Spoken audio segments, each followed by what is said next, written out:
subo kayo palandungo no nga ang uban ng mga tao na problema kung sa kanon nila ng adlaw, pero samtang ang uban nagusik-usik ra ngano kano nga namo yung tao nga mas gusto pa nila or mas okay pa nila nga ang ilang pagkaon iabot og kadaot kaysa sa ihatag sa uban.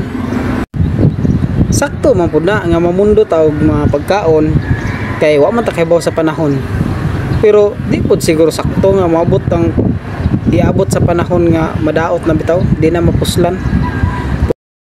Pwede man unta nga og bati nimo di na kaya stock, imo na lang ihatag aron mapuslan pa sa lain ba, dili masayang o dili lang bagyod kaya silang dughan nga ihatag sa uban kay ila man ang hinaguan. Pero wa tay mahimuan ano kay ila man na ang ato lang makapangutan na lang taba no. God bless everyone.